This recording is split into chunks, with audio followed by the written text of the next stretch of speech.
वडगाव शिरीचे माजी आमदार आणि भाजपचे माजी शहराध्यक्ष जगदीशजी मुळीक आपल्याबरोबर आहेत. आगामी विधानसभा निवडणूक तोंडावरती आहे आणि गेल्या अनेक दिवसांपासून वडगाव शिरी मतदारसंघाची बरीच चर्चा आहे की या मतदारसंघामध्ये नेमकं काय होणार. गेल्या वेळेस तुम्ही राष्ट्रवादी काँग्रेसच्या विरोधामध्ये निवडणूक लढवलेली होती, मात्र आज राष्ट्रवादी काँग्रेस अजित पवारांची राष्ट्रवादी ही भाजपसोबत आहे, त्यामुळे मतदारसंघामध्ये काय होईल अशा पद्धतीचा एक प्रश्न आहे. मात्र 2 दिवसांपूर्वी तुम्ही जनतेला आवाहन केलं की मी आता आगामी निवडणूक तोंडावरती आहेत, पुन्हा एकदा तुमचे आशीर्वाद हवेत, निवडणूक लढवणार. मागच्या 2019च्या निवडणुकीमध्ये अत्यंत कमी मताने पराभव झाला, तरी देखील मी थांबलो नाही. 24 तारखेला निकाल आल्याच्या नंतर 25 तारखेला पहिली बैठक घेतली आणि सातत्यानं 5 वर्ष या मतदारसंघातील नागरिकांच्या समस्या सोडवणं असेल, विकास असेल, व्यक्तिगत कामं असतील, याच्यासाठी मी कार्यरत आहे. एक दिवस पण सुट्टी नाही घेतली.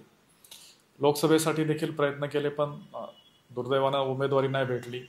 याच्यातून लोकांचीच मागणी आहे की हा मतदारसंघ भारतीय जनता पक्षाला असला पाहिजे. भारतीय जनता पक्ष, राष्ट्रवादी, शिवसेना, RPI, रासप अशी आमचा जो महायुती आहे, या महायुतीमध्ये जर भाजपला मतदारसंघ भेटला तर इथं भाजपचं मतदान चांगलं आहे, भाजपला मानणारा वर्ग मोठ्या प्रमाणात आहे, आमचं संघटन चांगलं आहे, कार्यकर्त्यांचं नेटवर्क अत्यंत चांगलं आहे आणि सगळे चांगल्या पद्धतीने आता कामाला लागलेत. रोज या निवडणुकीच्या विषयावरती बैठका होतात, रणनीती आखण्यात येते, घरोघरी जाऊन संपर्क चालू आहे. संपर्कामध्ये आम्ही पुढे गेलोय, लोकांशी संवादामध्ये आपण सोशल मीडियाच्या माध्यमातून पुढे गेलोय आणि मला असं वाटलं की आता आपण 4.25 लाख लोकांना भेटलं पाहिजे.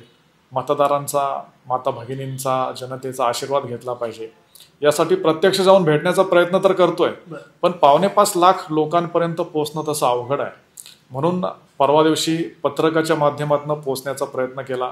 जनतेचे आशीर्वाद हवेत.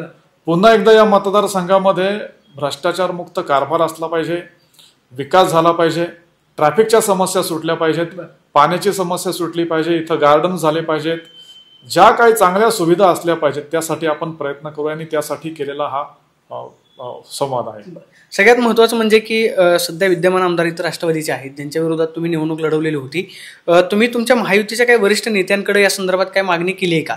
कारण तिकडूनही प्रचार आहे, घरोघरी पोहोचण्याचा प्रयत्न केला जातोय. मात्र अशी एक माहिती मिळते की स्टँडिंग महायुतीमध्ये ज्या पक्षाच्या जागा आहेत त्याच राहतील, म्हणजे विद्यमान आमदार जिथं आहेत त्या पक्षाला जागा सुटेल, असं तुम्हाला वाटतं? जो उमेदवार निवडून येऊ शकतो त्याला उमेदवारी भेटली पाहिजे असं मला वाटतं आणि महायुतीमध्ये हा मतदारसंघ भारतीय जनता पार्टीकडे असला पाहिजे याची मागणी आम्ही वरिष्ठांकडे केलेली आहे. महायुतीचा धर्म आम्ही 100% पाळणार आहोत. पण या मतदारसंघात आता लोकसभेला पण भारतीय जनता पार्टीला चांगलं लीड भेटलंय, 15,000चं मताधिक्य भेटलंय. एकूण परिस्थिती पाहिली तर भारतीय जनता पार्टीचा उमेदवार इथे नक्कीच जनतेच्या आशीर्वादानं निवडून येऊ शकतो. परिस्थिती अशी असल्यामुळे आमच्या सगळ्यांचं म्हणणं आहे की हा मतदारसंघ भाजपला असला पाहिजे. जर कदाचित महायुतीमध्ये हा मतदारसंघ तुमच्या वाट्याला आला नाही तर मग जगदीश मुळीकांची भूमिका काय असेल? म्हणजे की तुम्ही असं म्हणालात की पराभूत झाल्याच्या दुसऱ्या दिवशीपासून मी कामाला सुरुवात केली, एवढा लोकांचा जनसंपर्क आहे, किंवा तुम्ही असं म्हणताय की लोकांची सुद्धा अपेक्षा आहे की तुम्ही निवडणूक लढवावी, मग अशा परिस्थितीमध्ये नक्की भूमिका? मला वाटत नाही अशी परिस्थिती येईल, कारण हा मतदारसंघ भाजपलाच येईल असं मला वाटतंय. आणि जर नाही झाला तर भारतीय जनता पार्टीचे नेते, पक्ष जो आदेश देईल, जिथं जाऊन काम करायला सांगाल तिथं जाऊन काम करण्याची सगळ्या महाराष्ट्रात माझी तयारी. कुठे सांगितलं तरी मी आदेशाचं पालन करणारा भारतीय जनता पार्टीचा निष्ठावंत कार्यकर्ता आहे. तुम्ही असं म्हणालात की मतदारसंघामध्ये भ्रष्टाचार मुक्त काम झालं पाहिजे, त्या संदर्भात काय तुम्ही पाठपुरावा करताय किंवा कुणाला काय तुम्हाला सांगायचं? काल रेशनिंग ऑफिसच्या बाहेर एक आंदोलन करावं लागलं.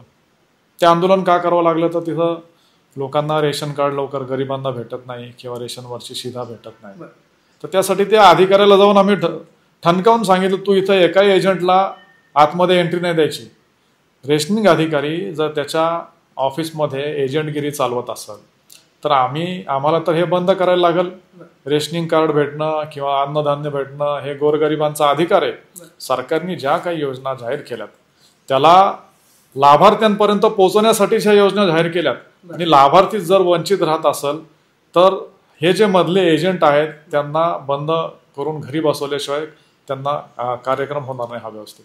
शेवटचा प्रश्न आहे, देवेंद्रजी तुमचे पक्षाचे राज्यातले मोठे नेते आहेत, त्यांच्यासोबत तुमचं काय बोलणं झालंय का? कारण आता निवडणुकीला अगदी थोडा वेळ शिल्लक आहे, कदाचित काही दिवसांमध्ये आचारसंहिता लागू शकते. तुम्ही काम सुरू आहे म्हणजे पहिल्या दिवशीपासूनच तुमचं काम सुरू आहे.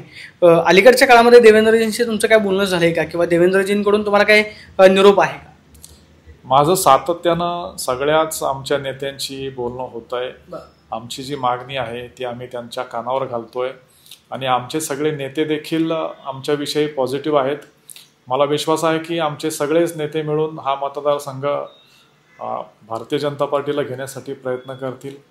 आमचे सगळेच नेते चांगल्या महायुतीसाठी प्रयत्न करतात आणि आमची पण इच्छा आहे की महायुतीचं एक सीट इथं वाढलं पाहिजे. म्हणजे महायुतीचं सीट वाढवायचं असेल तर भाजपला अशी जागा दिली पाहिजे असं आमच्या सगळ्या कार्यकर्त्यांना वाटतं. जर कदाचित नाही झालं तर मग काय वेगळा निकाल पाहायला मिळू शकतो? अजिबात नाही.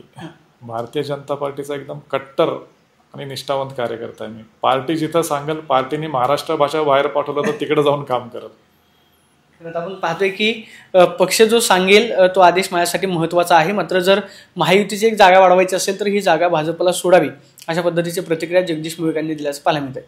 कॅमेरा पर्सन अभिजित पिसेसोन, प्रदीप कापसे, TV9 मराठी, पुणे.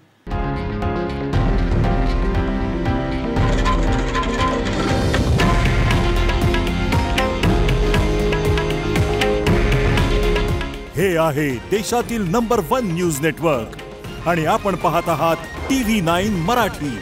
काळजी तुमची, हित महाराष्ट्राचं.